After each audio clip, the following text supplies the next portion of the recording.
কোনো জবাব চাই। বিজেপি ভোটে হেরেও গেল, পঞ্চায়েতে তালা মারল, জবাব চাই। অবিলম্বে মিথ্যা মামলা প্রত্যাহার করতে হবে। রাজনগর কমিউনিটির দরজা জানালা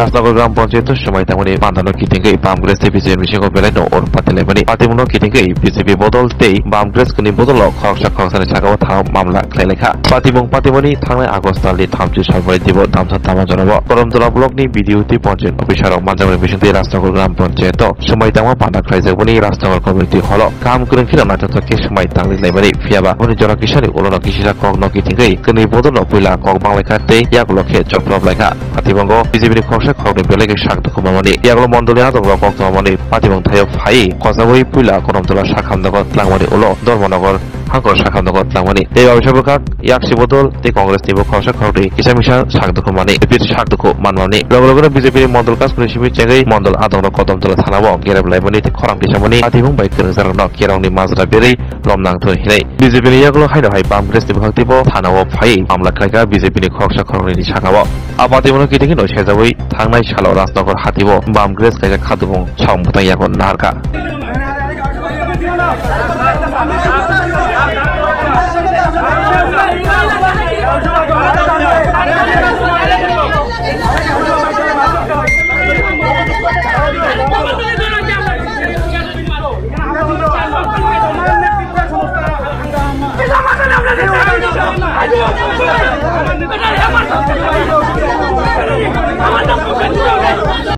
नमस्कार আমরা গতকালকে 30 আগস্ট আপনারা জানেন আমাদের রাজ্যে তিস্তর পঞ্চায়েত নির্বাচন অনুষ্ঠিত হওয়ার পর কদমতলা আড্ডি ব্লকে যে 19টা গ্রাম পঞ্চায়েত মধ্যে 4টা গ্রাম পঞ্চায়েত আমাদের বিরোধী দলের দখলে আসে দুটি একক সংখ্যাগরিষ্ঠতা সিপিআইএম দুটি সিপিআইএম এবং কংগ্রেস এই হিসাবে আমাদের রাজনগর গ্রাম পঞ্চায়েত গতকাল সর্বশেষ আমাদের ব্লকের যে শপথ গ্রহণ অনুষ্ঠান কালকেই ছিল 30 আগস্ট এর আগে দুটা ডেট ভিডিও কি কারণে চেঞ্জ করেছেন পরে সর্বশেষ কালকেই ছিল তো শপথ গ্রহণ অনুষ্ঠান একটা মহতি অনুষ্ঠান এই অনুষ্ঠানে আমাদের সিপিআইএম এর 2 জন নির্বাচিত সদস্য কংগ্রেসের 4 জন নির্বাচিত সদস্য এবং বিজেপির 5 জন নির্বাচিত সদস্য শপথ গ্রহণ করেন এবং শপথ গ্রহণের পর প্রধান উপপ্রধান নির্বাচন অনুষ্ঠিত হয় সেই হিসাবে যিনি প্রিসাইডিং অফিসার ছিলেন উনি তার স্পেশাল একটা মিটিং করেন এবং প্রধান উপপ্রধান নির্বাচন হয় সেই প্রধান নির্বাচিত হন আমাদের সিপিআইএম এর যিনি ছিলেন এবং কংগ্রেসের উপপ্রধান নির্বাচিত হন প্রধান নির্বাচিত হন আমাদের রুবি রানী দাস উপপ্রধান নির্বাচিত হন মোহাম্মদ কবির হোসেন এই নির্বাচন হওয়ার পরেই প্রধান উপপ্রধান নির্বাচন হওয়ার পরেই আমাদের রাজনগর গ্রাম পঞ্চায়েত এলাকা এবং তারাকপুর গ্রাম পঞ্চায়েত এলাকার কিছু বিজেপির দুষ্কৃতীরা এই হল সভার মধ্যে ছিল এই অনুষ্ঠানে ছিল হঠাৎ করে তারা গন্ডগোল শুরু করে এবং সভা চলছে সেখানের মধ্যে সবার মধ্যে গিয়ে তারা মাইক টেনে ছিঁড়ে আনার চেষ্টা করে আমাদের যারা ছিলেন তারা সেটা রুকার চেষ্টা করেন পরবর্তী সময় আপনারা দেখেছেন আমাদের এই রাজনগর যে কমিউনিটি হল এই কমিউনিটি হলের সমস্ত দরজা জানালা তারা ভেঙে ভিতরে ঢুকে আমাদের নির্বাচিত প্রধান যিনি নবনির্বাচিত প্রধান উপপ্রধানকে আক্রমণ করার চেষ্টা করেন এবং আমাদের যিনি মহিলা প্রধান ওনাকেও থানা হেসরা করেন শারীরিক নির্যাতন করেন এবং তাদের এটা পরিকল্পিত একটা ঘটনা কালকের যে ঘটনাটা আমরা দেখলাম বিভিন্ন সংবাদ মাধ্যমে যে প্রচারটা হয়েছে একতরফাই হয়েছে কিন্তু এখানে যেভাবে সাজিয়ে তাদের রোগী আক্রান্ত বলে কিছু তাদের নির্বাচিত সদস্য এবং বিজেপির কর্মীরা হসপিটালে গিয়ে নিজে তাদের কর্মীরাই ব্যান্ডেজ বাঁধছেন এবং জল ডালছেন, এবং এখানে কোনো হসপিটালে কোনো স্টাফ নেই। একটা অভিনয়, নাটকের মধ্যে একটা অভিনয় করে মামলা করেছেন আমাদের 7 জনের বিরুদ্ধে। কিন্তু এই এলাকার মানুষ এই যে ঘটনাটা নিন্দা জানাচ্ছেন। এই প্রাক্তন উপপ্রধান আব্দুল মুমিন তার নেতৃত্বে এবং আমাদের এলাকার সমাজদ্রোহী, এলাকার সব মানুষ জানে বেশ কয়েকটা মামলা ওনার বিরুদ্ধে আছে। সঞ্জু পাল, ওনার নেতৃত্বে এই ঘটনাটা ঘটছে। এবং আগের দিন আমাদের অজান্তে, আমরা জানা ছিল না, আগের দিন তাদের লাঠি চোটা প্লেগ লাগিয়ে কিছু বাঁশ, নতুন বাঁশ, যেটা খাসা বাঁশ, দেখলেই আপনারা দেখবেন ভিডিওর মাধ্যমে ভাইরাল হয়েছে, খাসা বাঁশ এর মধ্যে লাঠি বানিয়ে তারা প্লেগ নিয়ে আগেই একটা দোকানের মধ্যে রেখেছিলেন কমিউনিটির পাশে, এবং যেভাবে আক্রমণ করেছিলেন। এবং আমাদের এখানের মধ্যে আমাদের যে ঘটনাটা ঘটেছে, এখানের মধ্যে ইট তারা জমা করে রেখেছিল, ইটের ঢিল মেরেছে। আমাদের কয়েকজন কংগ্রেস এবং সিপিএমের কর্মীরা আহত হয়েছেন, আমাদের সদস্যরা আহত হয়েছেন। এবং বিশেষ করে এখানের মাইক, যিনি একজন গরিব মানুষ মাইক দিয়েছেন, তার মাইকের সুঙ্গা, তাদের মাইক রোপণ থেকে শুরু করে তার ছিঁড়ে এবং মেশিন টিশিন ভেঙে সমস্ত কিছু লুট করে নিয়ে গেছেন। ইন্সপেক্টর সেখানে উপস্থিত ছিলেন, তাদের সামনেই ঘটনা ঘটেছে। আমরা নিরপেক্ষভাবে আমাদের কয়েকজন সিপিএম ও কংগ্রেসের আমরা ভূমিকা নিয়েছিলাম যে ঘটনাটা না ঘটানো তাদের বোঝানোর জন্য। এবং খবর পেয়ে আমাদের বিধায়ক এসেছিলেন, এবং বিধায়ক এসেই আমাদের কর্মীদের সান্ত্বনা দিয়েছেন, তাদেরও সান্ত্বনা দিয়েছেন, কারণ এই এলাকার সব একজন আরেকজন আত্মীয় স্বজন। সেই হিসাবে এখানে বিধায়ক যে ভূমিকাটা নিয়েছিলেন গতকালকে, যদি এই ভূমিকাটা না নিতেন তাহলে এখানে আরও বড় ধরনের ঘটনা ঘটতে পারত। কিন্তু আমরা দেখলাম এই জায়গার মধ্যে দাঁড়িয়ে বিজেপির মণ্ডলের নেতারা সাজিয়ে মামলা করেছেন বিধায়কের বিরুদ্ধে। এটা দুঃখজনক। বিধায়ক এখানে যে ভূমিকাটা নিয়েছিলেন, এবং আমি একজন নবনির্বাচিত পঞ্চায়েত সমিতির সদস্য, আমাকেও সেই মামলার মধ্যে 2 নম্বর আসামি দিয়েছেন, যেটা দেখলাম সোশ্যাল মিডিয়ার নিউজের মাধ্যমে। আমাদের ব্লক সভাপতি মণিলাল দাস, উনিও একটা নিরপেক্ষ ভূমিকা পালন করেছিলেন, মানিকলাল দাস, উনাকেও তারা আসামি করে 7 জন আসামি তারা দিয়েছেন এখানের মধ্যে। তো আমরা এই ঘটনার তীব্র নিন্দা জানাচ্ছি, এবং আমরা সর্বশেষ যে কথাটা আমরা বলতে চাই, তারা এটা আমাদের এই অঞ্চল এলাকার মধ্যে আমাদের রাজনগর, কুর্তি, কালাংপাড় এই 3টা পঞ্চায়েত তাদের হাত ছাড়া হয়েছে, প্রচুর লুট করেছেন, প্রচুর টাকা জমির মালিক তারা হয়েছেন, কোটি কোটি টাকার মালিক তারা হয়েছেন। এটা থেকে হতাশ হয়ে তারা এই ঘটনাটা, এই পরিকল্পিত তারা ঘটনাটা করেছেন। আমাদের দাবি সিপিএমের এবং কংগ্রেসের পক্ষ থেকে এটা সঠিক তদন্ত করে, পুলিশ সামনে এই ঘটনাটা ঘটেছে, এটা সঠিক তদন্ত করে এটা যাতে সুষ্ঠু বিচার হয়। আমরাও পাল্টা মামলা করেছি, 11 জনের বিরুদ্ধে আমরা মামলা করেছি। এর সমাজদ্রোহী সঞ্জু পাল এবং অঞ্জন দর এবং আব্দুল মুমিন প্রাক্তন উপপ্রধান, এই সবচেয়ে বেশি। এবং পুলিশ সামনে দাঁড়িয়েই বলছে যে মুমিন সাহেবকে বলেছে যে আপনি বেশি বাড়াবাড়ি করছেন, আপনার সমস্যা হবে, আমরা আপনাকে অ্যারেস্ট করতে বাধ্য হব। এইভাবে পুলিশ ভূমিকা নিয়েছে।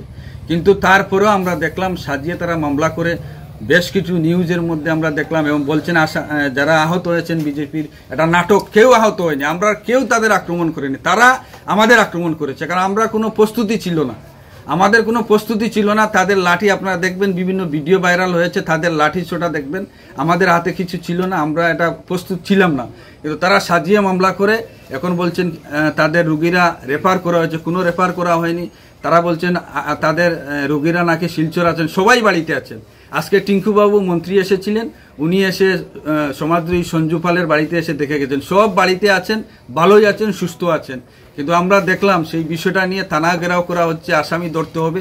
আমাদের দাবি এটা প্রশাসন, এসডিপিও, এসপি এটা সঠিক তদন্ত করে, যে পুলিশ অফিসাররা উপস্থিত ছিলেন তাদের মতামত নিয়ে সঠিক একটা ব্যবস্থা করা হয়। এবং পঞ্চায়েতটা তারা, আপনারা দেখবেন পঞ্চায়েতটা সিপিআইএম এবং কংগ্রেসের দখলে গেছে, বুট হয়েছে এখানে, হয়ে প্রধান নির্বাচিত হয়েছেন সিপিআইএম এবং কংগ্রেসের উপপ্রধান হয়েছেন।